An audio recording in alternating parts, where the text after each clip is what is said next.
There's just something about Denzel Washington. Doesn't matter if he's playing a lawyer, a crooked cop, or a humble preacher. When he speaks, people listen. So when he appeared on a late-night talk show in Los Angeles to promote his new film set in Africa, the audience was all ears. The host cracked some jokes. Denzel laughed, calm, confident, and effortlessly charming. As always, everything was going fine, until the host casually mentioned the name Ibrahim Traoré, the young president of Burkina Faso who's been getting global attention for his bold reforms and fearless leadership. That's when the vibe shifted. Denzel gave a short, half-laugh, half-sigh, the kind that says, "Here we go." Then with a slight smirk, he said, "I like the guy, talks like he's gonna save the whole country.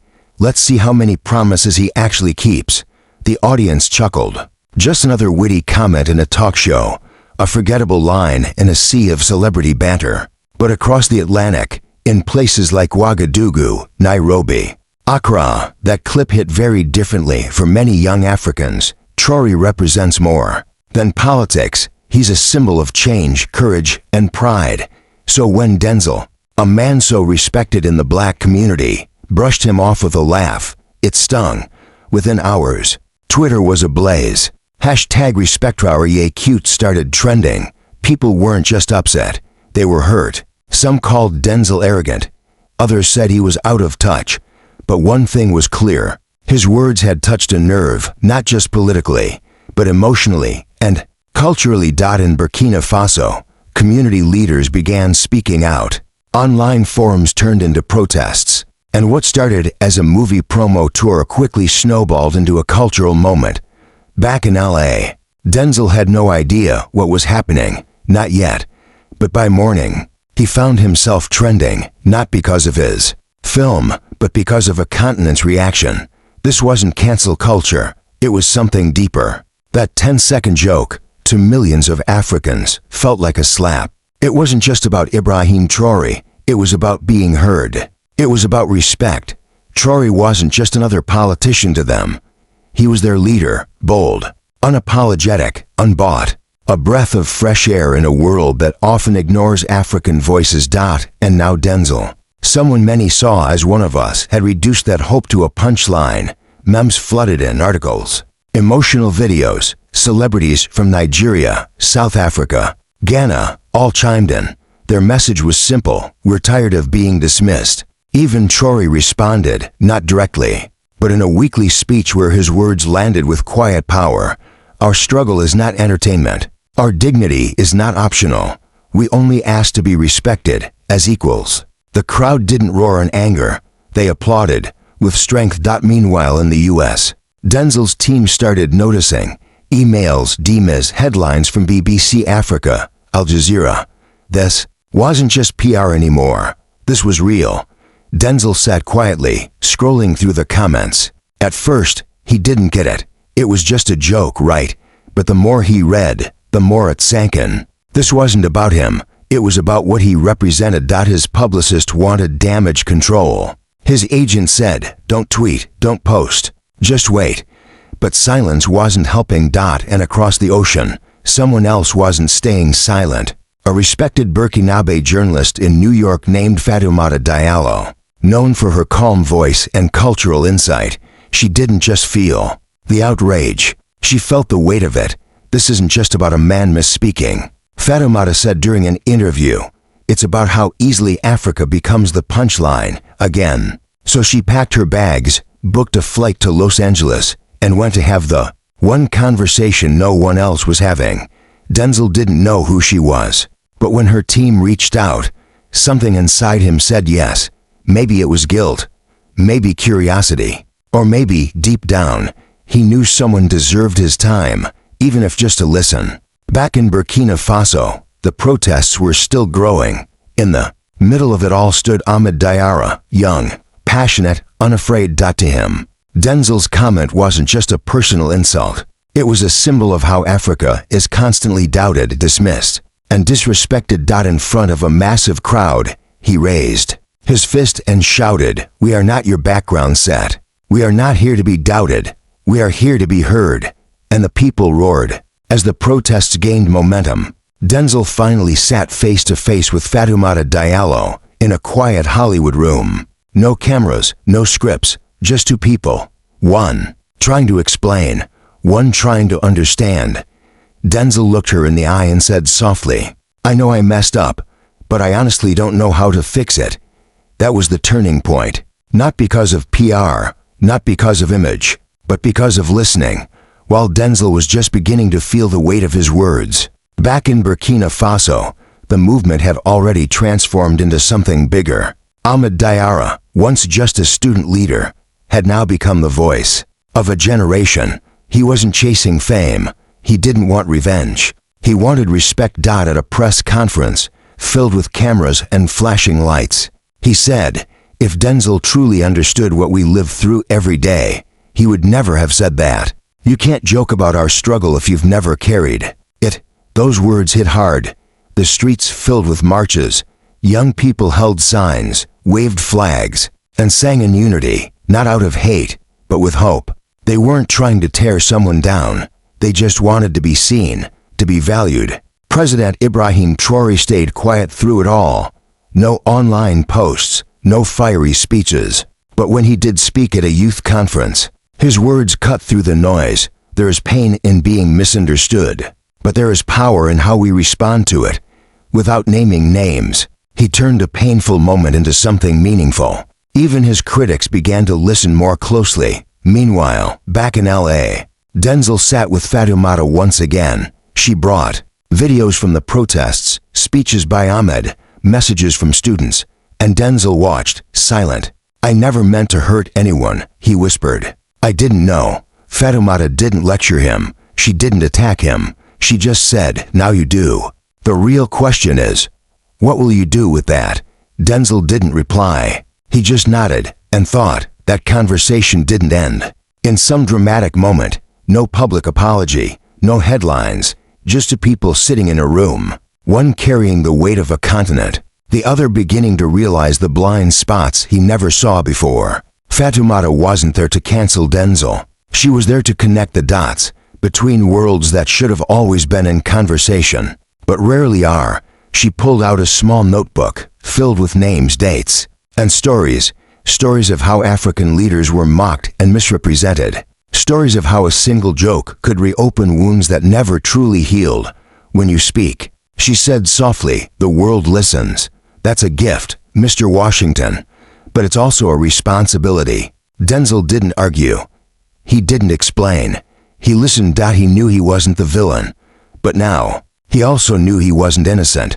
And pretending it didn't matter, that was no longer an option. Back in Burkina Faso, the protests didn't die out. They evolved. Young people started organizing around something bigger than a comment.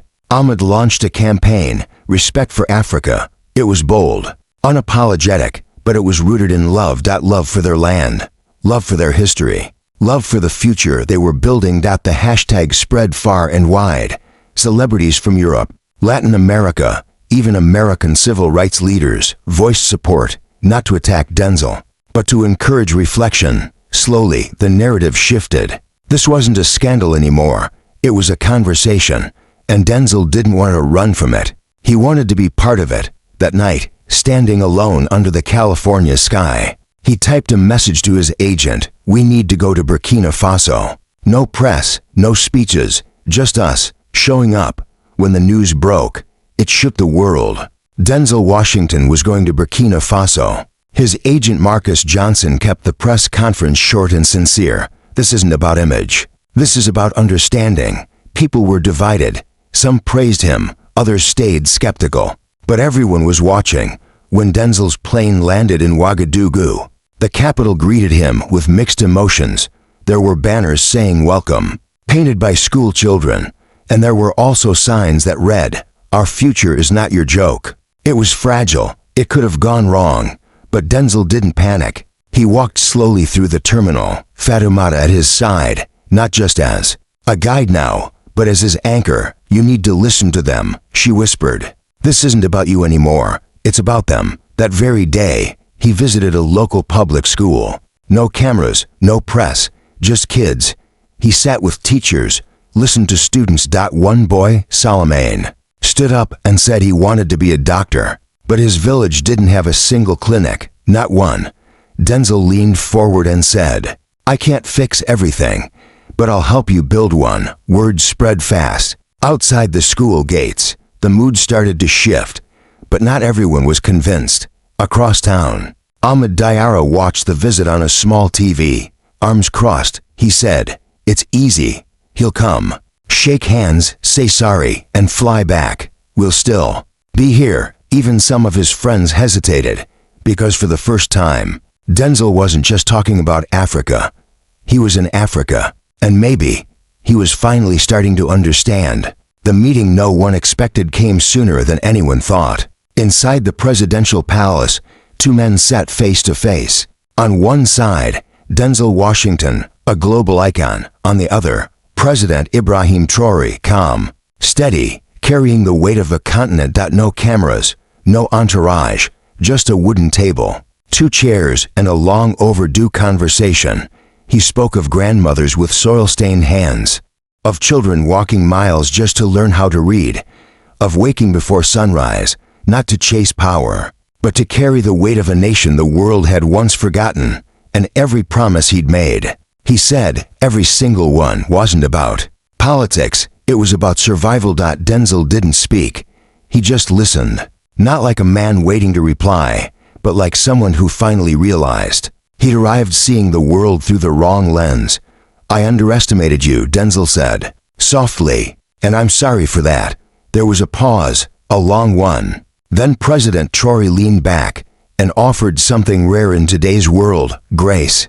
"We don't need perfect people," he said. "We need partners, people willing to walk with us, not ahead of us." And just like that, the energy shifted. This wasn't about fame versus power, not America versus Africa. Just two men, born in different worlds, carrying different scars, finally meeting in the middle. Outside, Fatoumata stood watching from a shaded veranda. She didn't need to hear the words to know something had changed, not just in Denzel, not just in Traoré, but in the way the world might start seeing Africa, not as a place that needs saving, but as a partner worth standing beside. That evening, Denzel asked for one thing, a notebook, and he began writing, not a script, but understanding, quotes, faces, promises, stories he couldn't forget. And in that silence, redemption found its name. 3 days later, the city of Ouagadougou gathered like never before. One room, many voices. It was called the Dialogue Between Cultures, a public forum organized by Ahmed Diara. Students, elders, artists, farmers, some hopeful, some skeptical. And in the middle of them all, Denzel Washington. No red carpet, no reserved seating, just plastic chairs and one microphone. Ahmed spoke first, sharp suit, focused eyes. "You're here," he said. "That matters, but words are easy. Trust is earned." There was no applause, just silence. Then Denzel stood up, slowly, notebook in hand, no speechwriters, no rehearsed lines, just his voice. "I'm not here to justify anything," he said, steady and calm. "I'm here to listen, and if you let me, to walk beside you." Some looked away, some nodded, and then the questions began. Raw, real, unfiltered. A young woman asked, "Why is Africa always shown as a land of sadness in your films?" An old teacher stood and asked, "When will our joy be seen as valuable too?" Then a teenager named Amadou stood up. "How do we know you actually care?" he asked. "To us. You're Hollywood, you're untouchable." Denzel took a breath. "I don't know your pain," he said, "but I know I've been blind to it, and I want to do better." It wasn't a perfect answer, but it was honest. Fatoumata, who was moderating, invited local voices to share. A mother whose child walked 5 miles to school, a farmer whose land had dried up, a young coder building apps without electricity. Denzel didn't interrupt. He just listened, and wrote, and listened more. By the end, even Ahmed approached him. "You're not who I expected," he said, "and maybe that's a good thing." They shook hands, the cameras flashed, but what mattered most wasn't the photo, it was the moment. For the first time, Hollywood felt present, human, listening. The next day, Denzel didn't fly home. Instead, he called a press meeting, not at a luxury hotel, but in a modest hall near the school he had visited. "I've made movies all my life," he began, "but what I've seen here, what I've learned here, deserves to be seen by the world." And then came the announcement. He would personally fund a series of scholarships for African youth, focused on arts, media, and tech. Not to send them abroad, but to build studios, labs, and creative spaces right there in Africa. He wasn't just saying, "I'm sorry." He was saying, "I believe in you." The room went quiet. Then came the applause, slow at first, then thunderous. But Denzel wasn't done. He revealed he had also begun filming a documentary titled Beyond Borders. It wasn't about him, not about the backlash. It was about the people he met, their voices, their strength, their future. And Fatoumata, she wasn't just helping, she was co-producing. Her voice, her vision, front and center. "We're not telling a story about Africa," she said. "We're telling a story with Africa." The impact was immediate. Headlines changed. The tone shifted from outrage to opportunity. Even Ahmed, once the loudest critic, felt it. "This isn't charity," he said in an interview. "It's investment in dignity, in future, in truth." President Traoré soon addressed the nation. He announced a new education initiative inspired in part by Denzel's visit, focused on the arts and innovation, partnerships built on respect. He said, "Create change that lasts." That evening, Denzel stood outside the construction site of the clinic he had pledged to help build. A group of children ran up to him, laughing, curious. One little girl asked, "Are you staying?" Denzel smiled. "I'll be back," he said. That's a promise. This wasn't redemption for headlines. This was a man using his voice to lift the ones the world often forgets to hear. And now, the world was listening. Months later, the documentary Beyond Borders premiered at a major international film festival. No red carpet, no after-party. The lights dimmed. The screen lit up. Classrooms with broken desks, young coders building futures in the dark, mothers cooking by lantern light, students painting dreams on cracked walls. Denzel narrated. But this time, his voice wasn't booming. It was gentle, reflective, sincere. And when the credits rolled, the audience stood, not for the celebrity, but for the story. Fatoumata Diallo became a global voice, speaking at universities around the world. "Representation isn't charity," she said. "It's justice, and we must tell our own stories." She was no longer just a journalist. She was a bridge.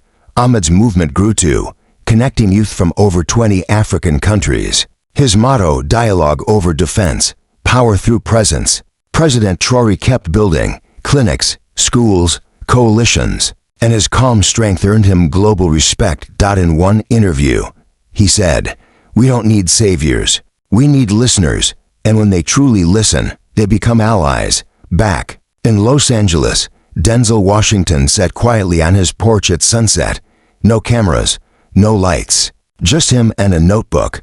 He flipped through the pages, full of names, faces, moments, and promises. He looked out at the horizon and whispered to himself, "I may not have all the answers, but every honest step I take brings us closer to something better." And he smiled, not like a movie star, but like a man who finally understood. The most powerful roles in life aren't acted, they're lived. Because in the end, it wasn't about redemption, it was about responsibility. And one man's mistake became the world's reminder. Real change always begins by listening. What does respect mean to you? This isn't just Denzel's story, it's ours. A story of listening, of learning, and of finally seeing each other. Tell us in the comments, have you ever felt unheard? What would you say if the world was finally ready to listen? Like, share, and tag someone who needs to hear this message. And don't forget to subscribe, because the next story might just be yours.